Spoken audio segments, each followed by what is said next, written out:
Welcome to the Silicon Slopes live event. Appreciate y'all watching virtually. Today we are joined by Patrick Tedjamulia, who is the co-founder of VideoPeel. How are you?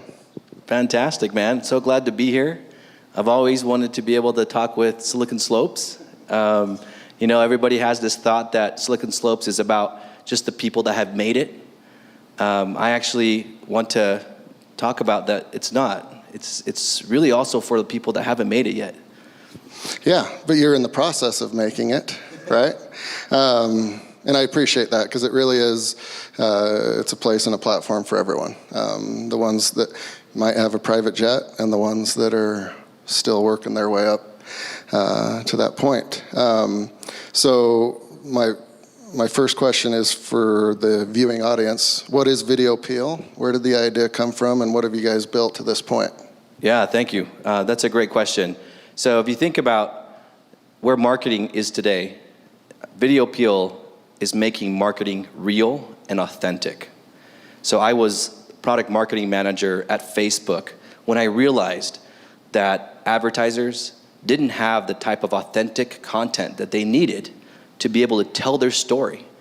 You'd have people that created products, people that were trying to grow their products and services, and they had content that didn't perform the way they wanted to. And consumers were actually mistrusting advertising. That's what we saw. That's what I saw in the data. And really, VideoPeel is now providing a way for any business, any brand to be able to remotely capture video from their customers and be able to use that video in their marketing and really in any of their business operations to be able to grow their business. Cool. So the idea kind of was hatched in your brain, at least, in your time at Facebook, or was it even before then at Google?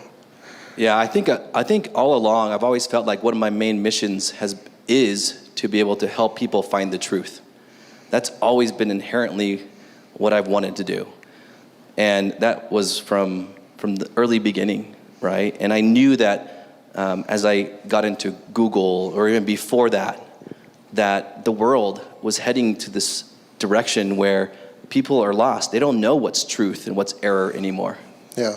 Like, I really think that we are in a battle today between truth and error. Yeah.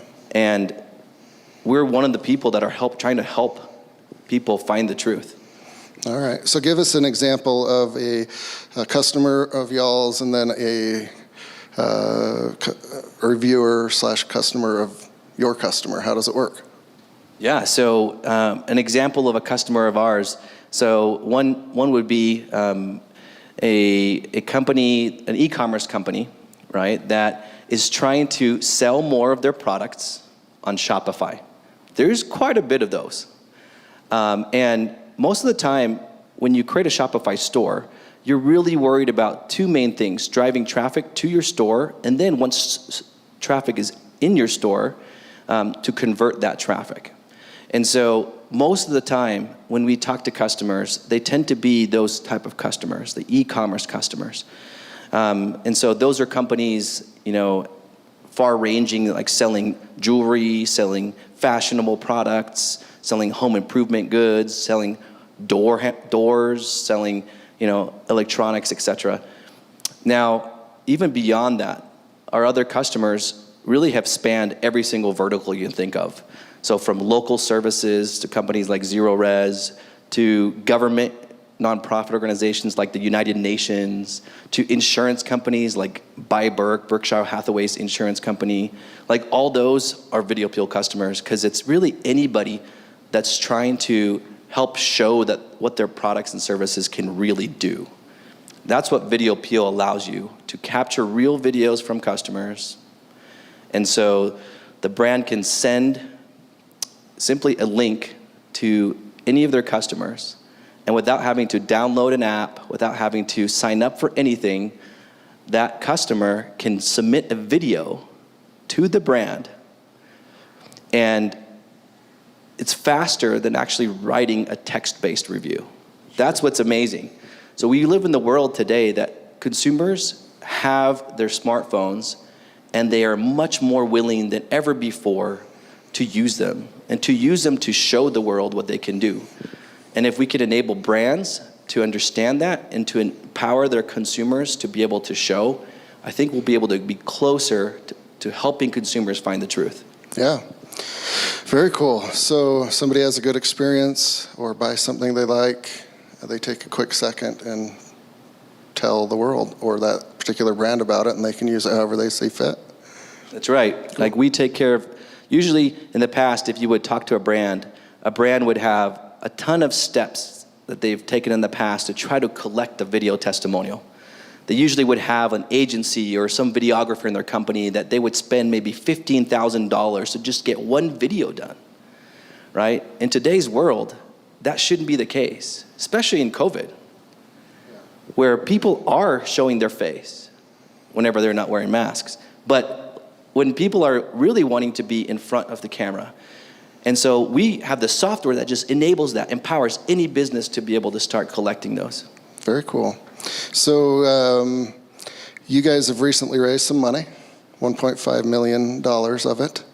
The viewing audience is going to be interested in the decisions of why you decided to do it. How did the raise go? And then give us one funny story that, you being on that side of the table you didn't expect as far as fundraising. Yeah, oh my gosh. So I have incredible respect for anybody that has gone through this process of trying to raise a seed round. And, in the past I would look at them and I would think, okay, yeah, that was hard. But now, I understand that whoever has gone through this has gone through something incredibly hard. And I want to also just share one quick story, right? We would never have been here if it wasn't for people that believed in us, like Silicon Slopes, right? So even back in the day when we didn't have an office, right? Everybody was, really it was a small team. It was me, my co-founder, Ben Cobb, and my wife Maria, right? Really that we are the co-founders of VideoPeel. We were just at home. And it was all around, building an incredible product. That's what we focused on. Amazon came around, loved what we were doing. They basically came and said, hey, can we film a video case study about you? And when I got that email from Amazon, I'm like, holy crap, how are they gonna send a crew of people to my home? That's not gonna be possible. And one of our investors and a member of our board, Corrine Clark, she was willing to say, okay, let me talk to Silicon Slopes and see if we're able to help you guys. And we were able to actually film the video case study here in your office, right, Garrett? Yeah, I remember that, yeah. Yeah. So, most people would think, oh, you want to talk about the $1.5 million raise, and you probably should talk details about what you raised and stuff. I'm not going to do that, because I don't think that was the biggest reason why we got it. I think the biggest reason why we got it was because of Silicon Slopes letting us come in here and get filmed by Amazon for a video case study. I think it was because I was at the kiln. I had a community desk.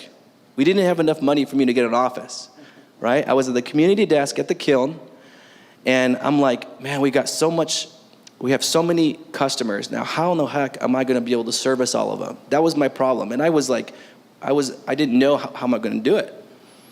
And I knelt down in one of the booths at the kiln, and I said a little prayer, and no joke, a second after that, I got back up to the community desk there, and I sat on my table. I see a message from the kiln saying, come and join us, Techstars is here.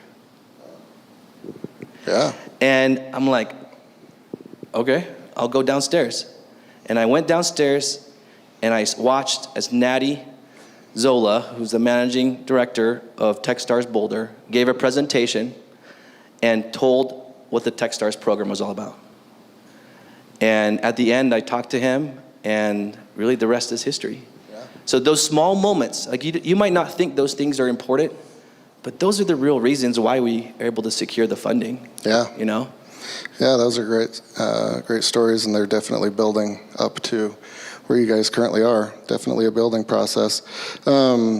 So how do you sell cereal versus Mr. Clean? All right, Garrett's asking me this question because if you look at my LinkedIn profile, you'll see that before I worked at Facebook, before I started VideoPeel, I worked at Google, and before Google, I worked at General Mills. And so in General Mills days, I was basically in the brand management team figuring out how to sell cereal. Before General Mills, I worked at Procter & Gamble, and I was in the brand management team trying to figure out how to sell Mr. Clean. It's a crazy story. I'll tell this really quick around Mr. Clean. So I got hired off of my MBA. I went to Duke for my MBA. And I got hired into Procter & Gamble, really thankful for a lot of people that helped me get in there. And they were first going to put me on Folgers coffee, right? And I told them, I said, I'm like, you don't want me to be trying to sell coffee. Like, I don't drink coffee, right? And so what was crazy is that when I did that, everybody in the HR department was like, wait, what? You've got a new incoming person that's trying to change their brand? What's going on? They even had people talk to me and convince me, no, you want to go with Folgers, like stay with Folgers. And I said, I can't sell it. And so what ended up happening is they put me on Mr. Clean, right? Just the opportunity. And why I tell you that story is because the number one reason that you can sell one product versus the other, in my opinion, is that you really believe in it, right? Now, the reason I was able to really grow and sell more cereal, right? And I was able to do that with General Mills is because I figured out, I cracked the code in essence of how to use Google to sell cereal. So, right? And how did I crack the code of using Google to sell cereal? Because I was able to get moms to show how they believed in cereal, right? How they believed that cereal would be great for their kids. Wow. Right? And so that's what I think for anybody, like any product, any service out there, where is your belief point, right? Who's your belief point? When is it, right? Some people call it moment of truth, right? If you prescribe to that, Procter & Gamble, Google type rhetoric, the moment of truth, right? And that has everything to do with if you can bring that to life digitally. And now in the world we live in, if you can bring out the moments of truth visually, right? Yeah. That's the next level that we need to all go to. Yeah. Yeah, that's interesting, and it's a broad group of companies, Procter & Gamble, Facebook, Google, and you've kind of run the gamut there. I was racking my brain. I don't remember the last cereal commercial I saw. It probably was when I was 3 or 4, then I stopped watching cartoons, but they set the hook in pretty deep. What cereal do you remember? When Lucky Charms. Lucky Charms? Yeah. So if I'm like at a hotel or something, and there's Lucky Charms there, it's always going to be Lucky Charms. Nostalgia. Yeah. You got to have it, right? Yeah. So. Yeah. That's right. That is true. It's the hook. And nowadays, it's become like, what's the belief? The belief has changed in America, where nostalgia doesn't cut it for moms, right? Because the belief now is around health. Yeah. Right? Like the facts of science is broken through the typical branding, and it's all transparency. Yeah. Like we're moving to this world of transparency. The brands that accept transparency and actually figure out how to live in this world of transparency and actually get ahead of it, I think are the ones that are winning. Yeah, and it's good for it creates innovation and startups, and people have jobs and all of that. Just because moms don't have nostalgia on Lucky Charms like I do. All right, so we hit briefly on Techstars. So, it's Y Combinator and Techstars, two preeminent incubators and accelerators. So, real quick, talk about the application process and then 3 or 4 of your favorite things in the journey and process. Yeah, Techstars is hard to get into, right? You've got to have a good story. If you don't have a good story yet, don't apply. That's my advice. what's your story? Like it's a struggle. The story could be like about you, about your team, about the problem you're trying to solve.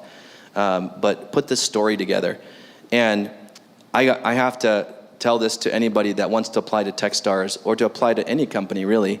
It's like you have to be so confident that you can say that the stars have aligned and you are the right person for that position. You are the right person to get into Techstars. Like there's no one better, right?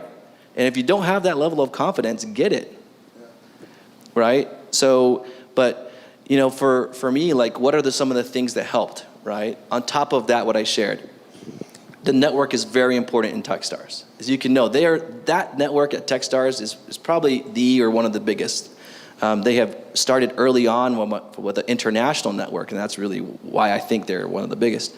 And so we have, for a long time, right, before we got the seed round, we went around and talked to so many VCs here in Utah. And it wasn't the right time for us. It wasn't the right time. But some of those connections ended up being the people that recommended us, right? Like Diogo from Album, he recommended us to Techstars. And so I'm sure that had a big reason of why we got into Techstars. Yeah. It wasn't the only reason. So, you know, maybe like any conversation you're having as you're building your network, trying to pitch to VCs, like those are long-term opportunities. I think we met with Diogo probably, like no joke, maybe 6 times. And he still hasn't been part of us, but he's a huge part of us because he recommended us to Techstars and helped us get in, you know? Yeah, he's a good guy. Very nice. So it's a pretty big deal, right? It's not like you're just going to cruise down the street and hang out in a coffee shop for 3 hours. It's programmed. And did you move the entire company to Colorado? Yeah. Like so it's pretty regimented, right? Yeah, we wanted all of us to go down to Boulder, right? As many as could. We started off with just a few of us because the schedule is really jam-packed. It's a 3-month, and this depends on the program that you get into with Techstars. But you now have like remote programs too, so it's not all the same. But I honestly would say that as much of your team as you can, get to Techstars at some point, get it to Techstars. Like, there's probably a lot of other programs like Techstars that are also really great. So I'm not saying Techstars is the only place to go, right? But every single day I was at Techstars, what Natty and the rest of the team was able to do, it felt like it was customized just for me. Like, I don't know, like I've been through an MBA program at one of the Ivy League schools, right? I've been through some of the best education around marketing, period. And I honestly can say that I would much rather prefer a Techstars type of education because we were building and growing the company every single day while we were taking all the training and getting coached. Yeah. They assigned us an actual business coach to each one of us founders on top of them training us. And while we were trying to build a company, like, it's amazing, right? Yeah. I love the curriculum. I would recommend it to anybody that's serious about growing a great company. Yeah. Yeah, they know what they're doing. They've got it dialed in. And the reviews from people I know that have been through it, they just love it. And I'm sure it goes by pretty quick, and it's probably a pretty intense 3 months. Super quick, super intense. Especially, we were at Techstars when COVID hit. Yeah. Like, we were in the middle of it, right? Yeah. And so, man, there was nights during Techstars where I thought everything might as well have, or I felt like everything could have crashed. Sure. Yeah. That's how much they drive you, you know? When you think everything is crumbling in the front of your face, right? Yeah. And I'm not saying everybody experiences the same thing during Techstars. Yeah. But it's because it accelerates everything.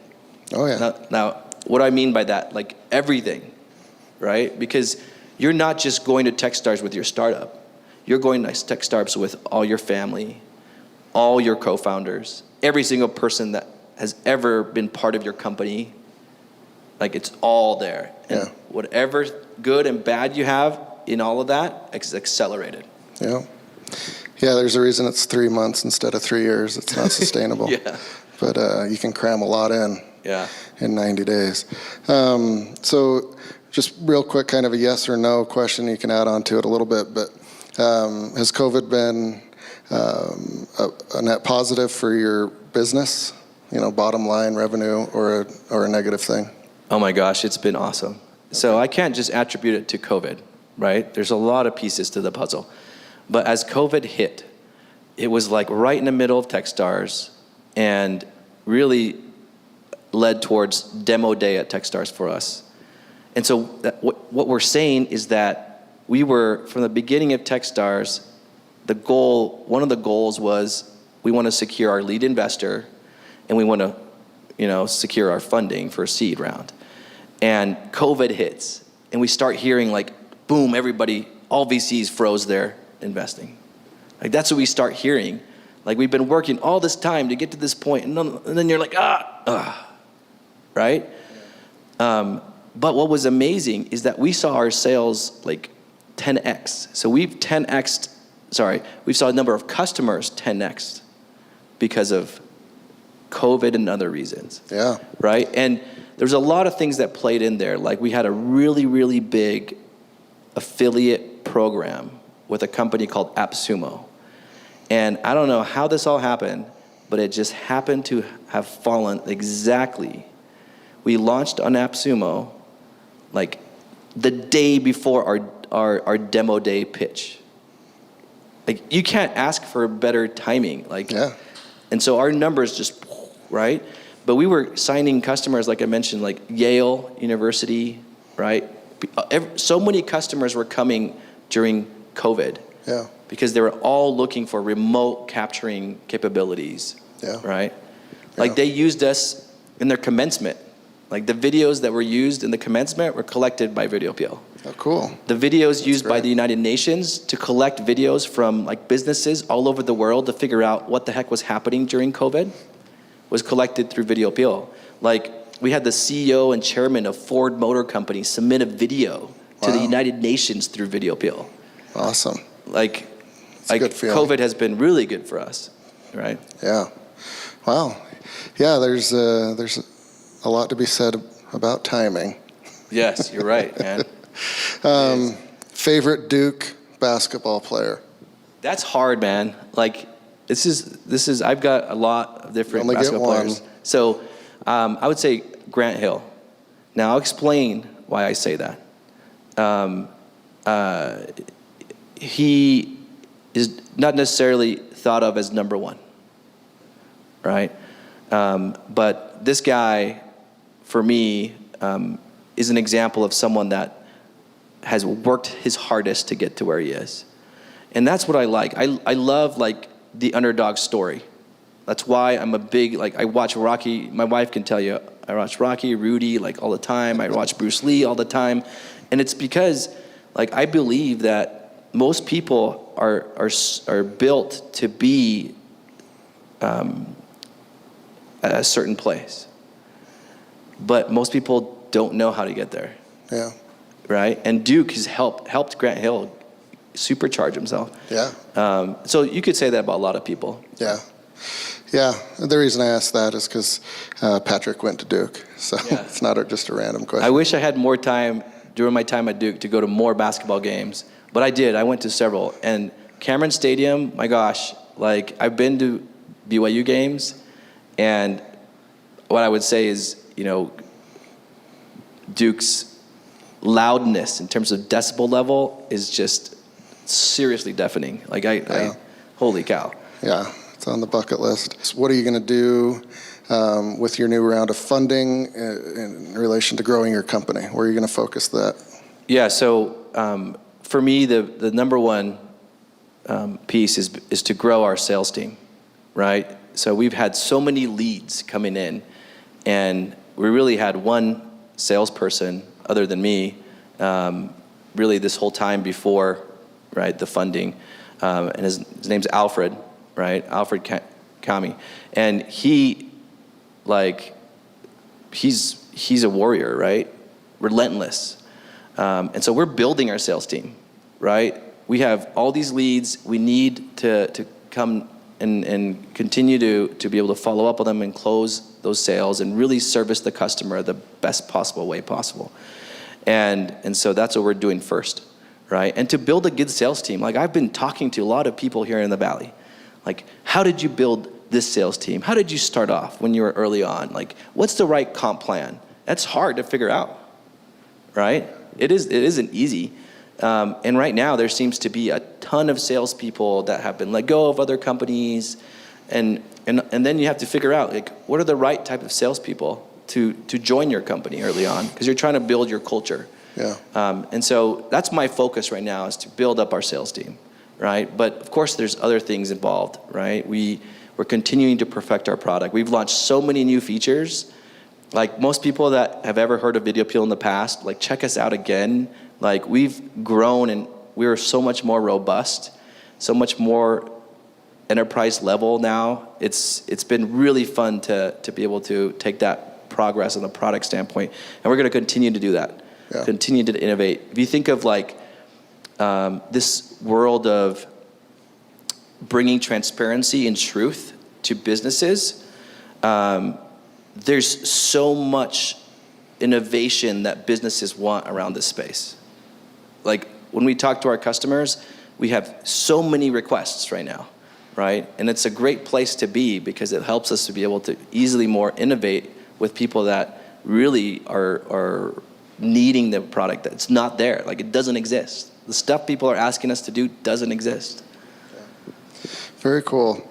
Well, you've been on a bit of a roller coaster the last 6 months, as with most people, but you compounded that by being in a very intense accelerator, so I'm sure you're looking forward to actually implementing a lot of what you've learned and now be in a position to go forward instead of juggling COVID chainsaw, Techstars chainsaw, and fundraising chainsaw. Now you can focus on the operations. So very cool. Well, congrats on your success to this point. Hey, thanks, Garrett. To you and your team. We have a joint friend, and he's an alumnus of Silicon Slopes that now works for you. That's right, Naren. Yeah. Naren's been amazing. He's been one that has joined us and worn like every single hat you could think of. Like he's a whiz in getting operations going. He's taken off the hard jobs. As we launched with AppSumo, we went from like maybe 10 requests for support, to thousands. Like it was like, it's amazing if you think of like going to all of a sudden having 10,000 people, like businesses wanting to like ask questions and buy your product. That's what happened. And Naren was the guy that was making it work. Good. Right? I mean, good. For sure. We used him in the same capacity, like figure it out and you can be a rover, and he's really good at that. So cool. So last thing, if people want to use your product and give you money, and then also if they would like to work with you, what's the best way? Yeah, so just ping me, right? Or Alfred or Naren, right? That's the best way. We're looking to grow the team in several places. Sales, of course, like I mentioned, a top priority, but several other places as well. Yeah, we definitely would love to be able to talk to people, right? Talk to the right people that really see the future and want to change that. Cool. All right. Well, thank you, Patrick. Appreciate your time. Thank you, Garrett. Thanks, guys. Thanks, Silicon Slopes and everybody involved.